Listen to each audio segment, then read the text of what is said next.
Hello, my friendzos. So, some stuff I want to talk to you about. I want to get your advice, specifically about this car. So, we're moving 7 days. We're moving in 7 days from now. And I need to ship this car.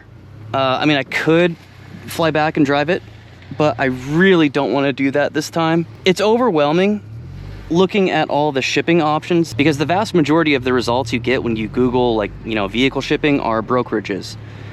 And some of them have pretty awful reviews. Like, I visited Montway's website, Mercury Auto Transport, Roadrunner, and of course, when you go to Forbes, Forbes has a list of, you know, the best car shipping companies, but those all have the absolute worst reviews on Yelp and Reddit.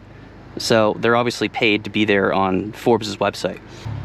Okay, my friends, I am making this video because I'm gonna ask for your help to figure out how to find a good shipping company for the 8th gen. So we're moving in exactly 7 days. I would like to ship this car so I don't have to fly back and drive it out. And it's overwhelming, you know, doing research on vehicle shipping. Because when you do a Google search for, you know, vehicle shipping, all you get are all the big brokerages like Mercury, Montway, Roadrunner, and others. And I did inquire with those three, so I'm getting a bunch of calls and emails right now, but you know, I just don't want to get steamrolled. So that's why I would like your guys' help. Like, have any of you shipped a car before?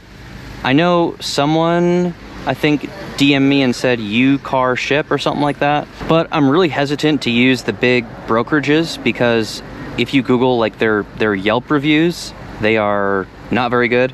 And also, people have terrible things to say about all of those on Reddit. Some people have good experiences, some have bad. So to my understanding, with the big brokerages, like, you basically just have to get lucky with the actual auto transport business that they assign to you. That is my understanding, at least. So it's kind of a gamble, you know.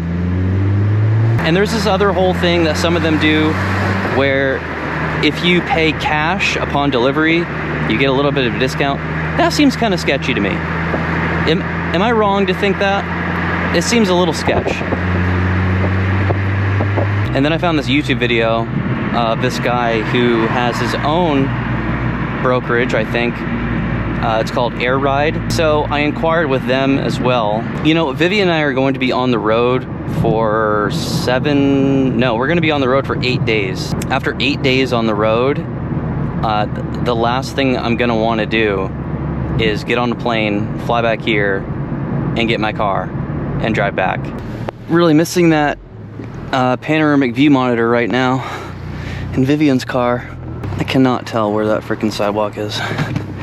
Yeah, dude, those wheels made a huge difference on Vivian's car. So because of all the snow and the ice and just the terrible weather that you know, we've had across the country, a bunch of Amazon stuff has been delayed. So the Adams Advanced Spray Ceramic Coating was supposed to get here yesterday, and I was supposed to do Vivian's car tonight or tomorrow, and that got delayed until next Wednesday. So I'm gonna have to keep the hose and the wash bucket and all those supplies, so that and I'll just have to bring those with me across the country, because I am going to get her car done before we leave. Any advice that you have regarding vehicle transport, feel free to send it my way, either in the comments of this video or send me a DM on Instagram. And those of you that have my number, you have my number. Like, the last thing I want is to just get unlucky, you know, or just not choose the right company, and either, you know, I'm without this car for like a month with no updates. Well, I am gonna put an AirTag in it though. I just bought 4 AirTags. But I mean, some people have horror stories about shipping their vehicle across the country. I do not want to end up like one of those people.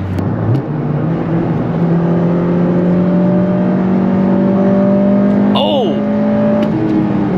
That was a great crossover. You know, I'm curious I'm curious as to why sometimes the VTEC crossover is super noticeable and sometimes it's, you know, it's there. Like, what affects that? Weather conditions, humidity, like what exactly affects that? Sometimes it's just like that, where there is no mistaking it. It's amazing. You know, it's truly a shame that Honda does not use full VTEC on their cars nowadays. Actually, I think, do some of their V6s still have full VTEC? I know the Type R has, you know, VTEC on the exhaust cam, which my Type R, you can feel it and hear it sometimes, but it's not like a certain RPM. Like in the FK8, the VTEC comes on depending on multiple different factors, like load, like engine load and RPM.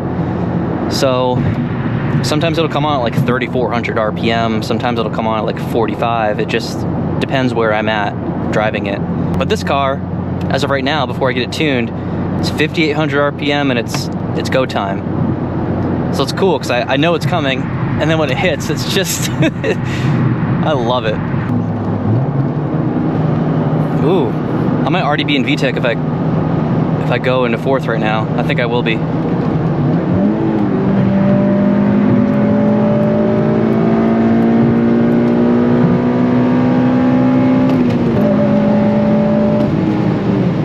This is a fantastic little car. So I'm still waiting on FD2 parts, and I could go and buy them myself through Amayama or Amayama, or there are some other websites where you can buy them like straight from Japan. I am gonna pay, you know, you are gonna pay a buttload for shipping for each item, whereas if I wait for the next shipment from this guy here on Instagram, he is well known in the HN community for, you know, providing people with FD2 parts. What he does is he gets bulk shipments in from Japan every 2-3 months or so, and then he'll let you know what he has in stock, and he has a list of people. So I was on the waiting list last time, and unfortunately I didn't make the cut, but he should get a shipment soon, and then maybe I can start getting stuff like bumpers and fenders and stuff like that.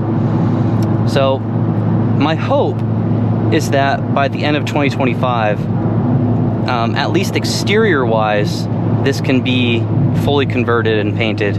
A few months ago, I also wanted to have this car full bolt on and tuned before I left, but that's just not gonna happen. You know, I'm adulting, I have a baby, is what it is. I go at my own pace, you know? Oh.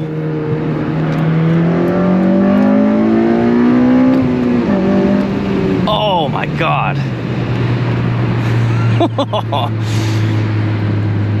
Man, I don't get on this car often. I don't get on any of my cars often. Like if I'm not recording, 95% of the time I drive like a grandpa, but oh.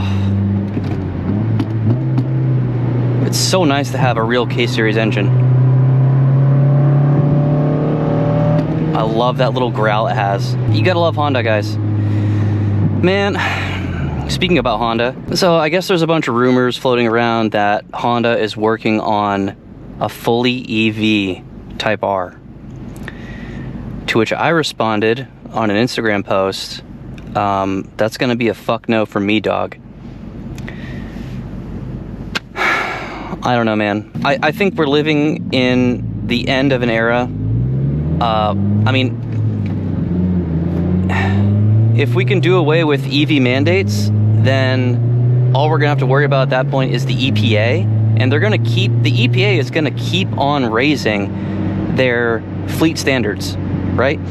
So the EPA imposes an average MPG that your entire fleet needs to have.